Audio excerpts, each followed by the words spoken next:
So, when you think of a classic Greek hero, who comes to mind? Probably guys like Achilles or Heracles, right? Heroes known for their unbelievable strength. But there's another hero, a king, who is famous not just for his muscle, but for his mind. His 10-year struggle to get home after the Trojan War is, one of the most epic stories ever told. So let's dive in and really try to figure out what makes the man called Odysseus tick. You want to know the most important thing about him? Well, the very first word Homer uses to describe Odysseus in the Odyssey is polytropos. That's our biggest clue right there. It means a man of many turns or twists, basically a complicated guy. So before we even hear about a single adventure, we're told his defining feature is his brain, his complexity, his incredible cunning. And it wasn't just Homer who saw him this way. Check out this description from another ancient writer, Dares the Phrygian.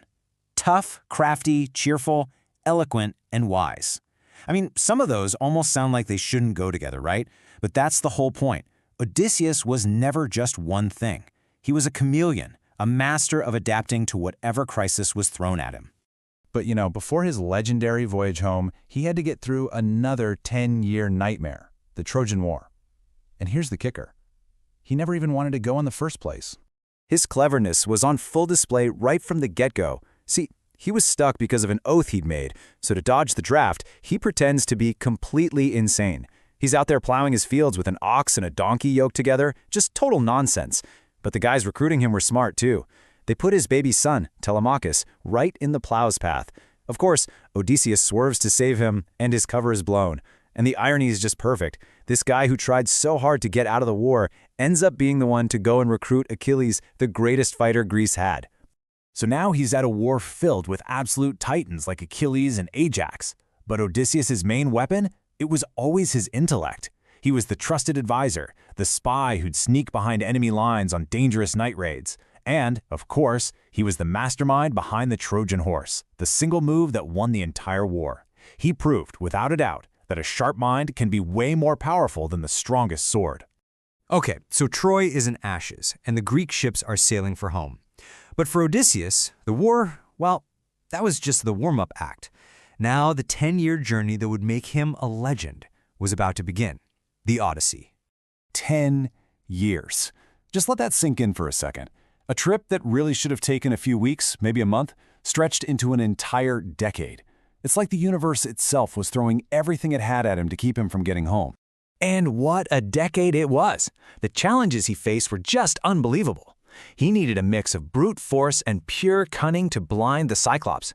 He had to use sheer willpower to resist the magic of the witch Circe, who turned his men into pigs. He even sailed to the land of the dead for advice. And get this, for 7 of those 10 years, he was a prisoner on a beautiful island, held captive by the nymph Calypso. If you want a perfect example of his cleverness, what the Greeks called mitis, this is it. He's trapped in a cave with a man-eating giant. So what does he do? He gets the Cyclops drunk and tells him his name is Nobody. So later, when Odysseus and his men blind the monster with a giant stake, the Cyclops screams for help to his brothers, yelling, "Nobody has blinded me! Nobody is killing me!" It's such a brilliant, almost funny escape that's powered entirely by wit. Okay, so after 10 years of war and 10 years lost at sea, Odysseus finally washes up on the shores of his home, Ithaca. But his journey is still not over. He comes back to find his house has been invaded by a bunch of arrogant suitors trying to steal his wife, his kingdom, and everything he owns. So this is the final boss battle, right?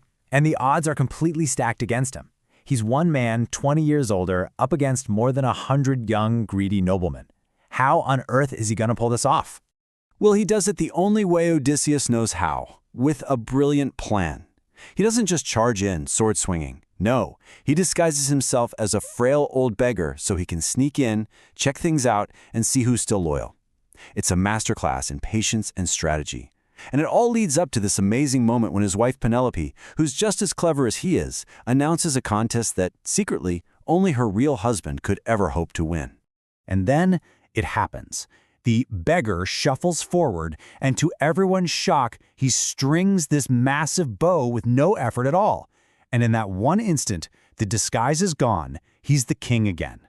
With his son and a couple of loyal servants, he locks the doors and unleashes a storm of arrows. It is a brutal, bloody, and absolutely decisive end to his enemies. But even after all that, his wife, Penelope, ever cautious, has one final test. She tells a servant to move their marriage bed out of their room, and Odysseus immediately freaks out. He says, "You can't move that bed." Why? Because he built it himself, with his own hands, out of a living olive tree that's still rooted to the ground. It's a secret that only the two of them could ever know. And with that, he's finally truly home. So, the hero is back, the family is reunited, and the kingdom is safe. But the story of Odysseus doesn't really end there. His complicated character has just rippled through our culture for thousands of years, and every generation sees him in a totally new light. And this is just fascinating. For the ancient Greeks, he was a total culture hero. They loved his brilliant mind and his clever tricks.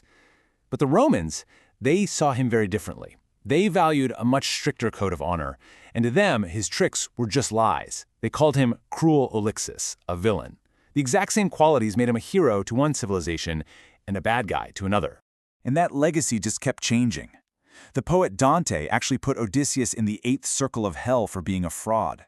Then you have the Victorians, like the poet Tennyson, who pictured him as this restless old explorer who couldn't stand sitting still. And of course, in the 20th century, James Joyce used his entire journey as the blueprint for a story about a regular guy living a single day in Dublin. Which brings us to a final thought. We've just talked about a hero who isn't defined by superpowers, but by his human intelligence, his stubborn resilience, and his absolute refusal to give up. He messes up, he suffers, he lies, and he thinks his way out of impossible situations. So you have to wonder, is Odysseus, the man of many turns, not just some ancient relic, but maybe the first truly modern hero?